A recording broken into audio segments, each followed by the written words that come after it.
कब्रिस्तान में इतना ऊंचा बोलने का दस्तूर नहीं है। कब्रिस्तान से गुजरो तो पैरों की आहट मध्यम कर लो। ये चलती फिरती आवाजों से मुर्दों को जहमत होती है। साकित मुर्दे साकित रहना चाहते हैं। करवट लेना मुर्दों के अखबार नहीं है, कब्रिस्तान है ये।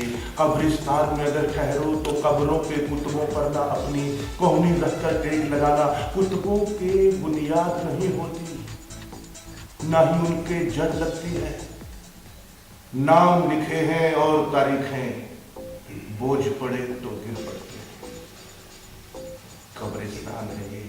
कब्रिस्तान से आहिस्ता आहिस्ता गुजरो, ना कोई कब्र हिले ना जागे। लोग अपने अपने जिस्मों की कब्रों में बस मिट्टी ओढ़े दफन पड़े हैं। से वाकिफ हूं, यह शायद सन 1942 और इलाहाबाद है। चौक के बीचों बीच खड़े गोल जजीरे के जंगले में फौज की फौज खड़ी थी जमकर, दाया खींचे बंदूकें ताने कंधों पर, और बुजुर्ग लोगों का बाहे लहराता, बल्ली बल्ली हाथ उछाले हवा में, मुट्ठियां भीजे। नारों की आवाज रही थी, इसी तरह चली थी गोली, इसी तरह कुछ लोग मरे थे। और लोगों के हाथ में तब भी ऐसा एक झंडा, लोगों के हाथों में तब भी ऐसा ही झंडा था। नारों की आवाज यही थी, इसी तरह चली थी गोली, इसी तरह कुछ लोग मरे। और सड़क पर खून बहा था, चौक के बीचों बीच, मगर लोहे के उस जंगले के अंदर एक अंग्रेज का बुट्ठा पहले, अब गांधी की मूर्ति है। लोग किसके? मेरे नहीं।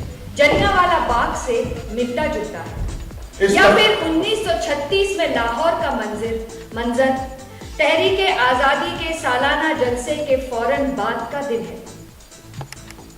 इस तस्वीर में कितना कुछ जाना पहचाना सा लगता है।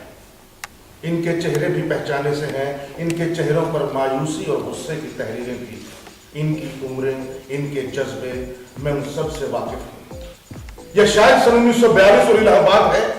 चौक के बीचों बीच बने गोल जजीरे के जंगले में फौज की फौज खड़ी थी जमकर, बंदूकें ताने दारा खींचे कंधों पर, और बुजुर्ग लोगों का बाहे लहराता हवा में, मुट्ठियां भीजे। नारों की आवाज यही थी, इसी तरह चली थी गोली, इसी तरह कुछ लोग मरे। और सड़क पर खून बहा था, चौक के बीचों बीच, मगर लोहे के उस जंगले के अंदर एक अंग्रेज का बुत था पहले, अब गांधी की मूर्ति है। चौक वही है, लोग वही है, फौज वही है। पर ये तो सन 1992 है।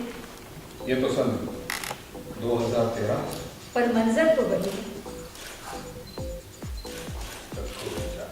अंधेरा हुआ।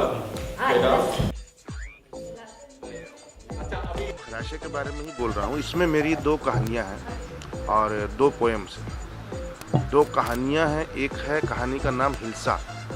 हिल्सा बंगाली मछली होती है, बंगाल में बड़ी फेमस मछली मानी जाती है, उसके ऊपर है। तो दंगों से उस हिल्सा को कैसे कंपेयर किया है, एक गर्भवती महिला से बलात्कार, और उसका जो मुंह खुला हुआ है, अखबार में फोटो छपा है, और एक मछली जो प्रात में पड़ी है, उसका मुंह खुला हुआ है, आंखें खुली हैं, वो कैसे सिमिलर हो सकती हैं, ये इस कहानी में दिखाया गया है दंगों के वक्त। और एक है रावी पार कहानी, जो मैं करता हूँ लुबना के साथ, लुबना सलीम और मैं, जो एक परिवार की कहानी है जो पाकिस्तान से यहाँ शिफ्ट हुई है पार्टीशन के वक्त, और अपना सब कुछ गंवा के ही आती है, माँ बाप बच्चे सब, और उसकी दर्शन सिंह की कहानी है। तो ये दो कहानियाँ हैं जो मैं करता हूँ। नहीं, बात टफनेस की नहीं है, बात मुश्किल तो दोनों ही हैं, लेकिन ज़्यादा मज़ा और ज़्यादा आपको चैलेंज जो है वो थिएटर में ही होता है,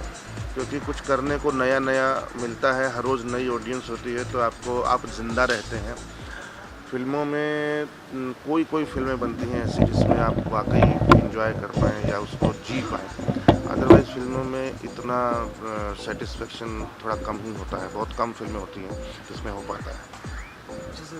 नहीं, अभी मुझे रंगमंच के बारे में मैं पूरा वो नहीं बोलूँगा कि पूरे इंडिया में क्या हो रहा है, बिकॉज मैं एक जगह से पर्टिकुलर जुड़ा हुआ हूँ।